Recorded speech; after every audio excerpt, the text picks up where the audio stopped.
What's up, good people? Mark Holmes here, and as always, I want to say thank you all for watching, commenting, subscribing, and being part of the Joe Boo Sports Report. Without you guys, as well as you ladies, you know that this literally does not work. Hope everybody's having a great, and I mean an incredible Saturday. This is the calm before the storm. We're less than 24 hours away from week number 10, going crazy. We're going to be starting our live stream early. I'm out here, out and about, running all my errands and stuff so I can get back for our 5 o'clock Zoom in call. If you are a channel member, you can actually be part of the show, and I welcome, because I love meeting and getting to know you guys as well. Shout out to the channel members and everybody that does the super chats and everybody who even just subscribes and gives the thumbs up. You guys make this channel grow and are very, very appreciative of you guys. I'm very appreciative of you guys, and I'm working on some things. It's been in the works for quite a while, and I'm continuing to work on it, and things that will be something totally different than what anybody else is doing out there. But anyway, be that as it may,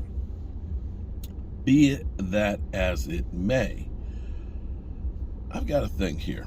It's funny because I have been talking about Odell and the possibility of Odell coming to the Cowboys, and I get people saying, you talk too much about Odell Beckham Jr., blah, blah. It's like, well, I'm talking about it because it's relevant. This is something totally different than what the Cowboys normally do. Signing somebody this late in the season to try and make a run, the fact that the Cowboys actually made a trade for one technique guy, this is an evolution of the Cowboys, and it's relevant to where we are. I mean, it's huge news. But then again, people will always say, you talk about Dak Prescott too much. And it's like, okay, what would you like me to talk about? You want to talk about things that are relative to the Cowboys that are important about what's going on. So I don't know. I guess I'm not supposed to start. Let me start talking about the backup snapper. Maybe that's what I need to do. But this morning when I was doing my morning video and I was playing a clip from Get Up, a statistic came across the bottom of the thing, and I guess I knew it, but I didn't realize it because of the games that we played. I kind of put the pieces together with what I was already talking about. Because I was talking about the Green Bay Packers right now are averaging 17.1 points a game. And that there's only 5 teams that are scoring less points per game than the Green Bay Packers, which is just unbelievable. You know, we were always told that, you know, Dak Prescott, he needs guys in a perfect situation to succeed. That franchise quarterbacks don't need anybody. They don't need anybody to be great. Well, that theory goes out the window right now, because Aaron Rodgers is one of the best quarterbacks in the history of the NFL. They're only averaging 17.1 points a game. Anyway, they were having a conversation where you've got Bart Scott literally hating on Dak Prescott. He'll take anybody over Dak Prescott. He had said that, you know, Jalen Hurts has overtaken Dak and he's a better quarterback, this, that, and the other. Okay. But on the bottom there, they pointed out that the Cowboys were, the last 2 weeks,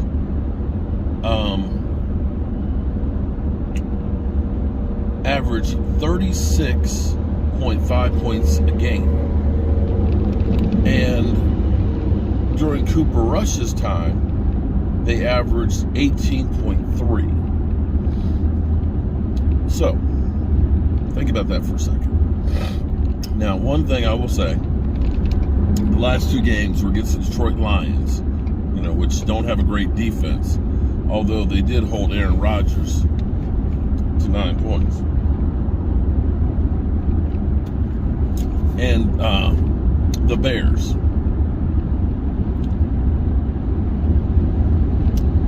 Here's the thing that's interesting. Right now, Kansas City leads the NFL in scoring, averaging 30.4 points a game. Followed by the Eagles, 28.1 points a game. The Bills, 27.5 points a game. The Seahawks, surprisingly, 26.6 points. And then the Ravens at 26.1. thing that's kind of crazy. So, if you take the last two games, and I know this is where Ross will say you can't just kind of extrapolate just a small segment here and do that. I get it. That 36.5 points a game, that alone would be number one by 5 points. But let's say we even put in the shit sandwich game. Something coming down the pipe here. Okay. I'm curious to see what this is. Let me see. Let's see if you guys can see this. We've got a whole lot of police cars that are headed our way right now. Hope they're not coming to get me. Let's see if I can raise it up a little bit so you can see a little bit better here. Okay. Must be some kind of a convoy. There goes the first one.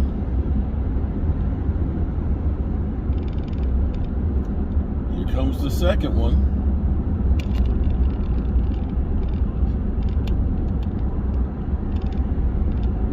Okay. There's a whole line of them. And looks like they are. Okay, so at the moment, check this out. I don't know what they are.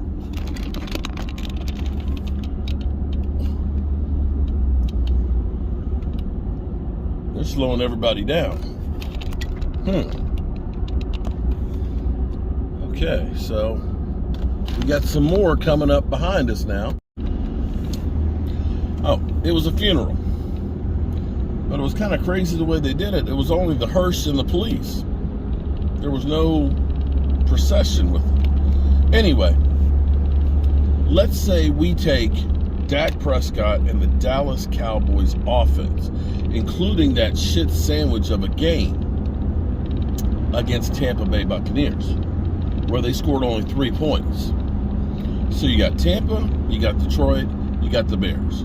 You got one of the worst defenses, you got one of the best defenses, and you got a middle-of-the-road defense, right? With those three games, the Cowboys have actually averaged 26.1 points a game with Dak. Now, keep in mind something here, too. He broke his freaking thumb. He broke his freaking thumb. And played 2 games after that. When Russell Wilson broke his thumb, he didn't throw a touchdown pass for the next 3 games. So when we say that, Jalen Hurts has passed Dak Prescott and this, that, and the other, if you take the 3 games that Dak has played, 2 of which coming off of a broken thumb, scoring offense-wise, they are literally 7th right now. 7th in scoring offense, including the Tampa Bay game.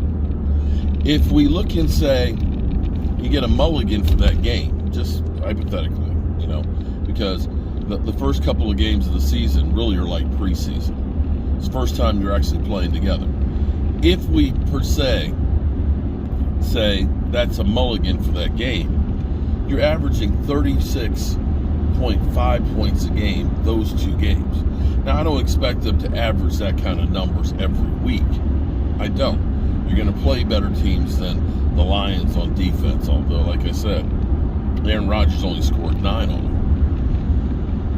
But you will be one of the highest scoring offenses even without Odell Beckham Jr. with Dak Prescott.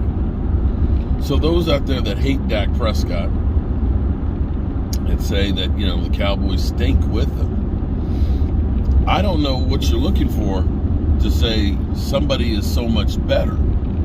If he's already got the Cowboys at 7 scoring offense without Amari Cooper, with Zeke Elliott having been hurt one of the games and having a terrible game against Tampa Bay, I don't know what to tell you. Okay, good people. Next stop, Restaurant Depot. so we can go ahead and get. We're gonna be doing a chopped cheese steak, but we're gonna be doing a chopped cheese, a New York sandwich. We'll put lots of cheese on it. We'll get the cheese on it, because I didn't want to do like a cheese curd sub.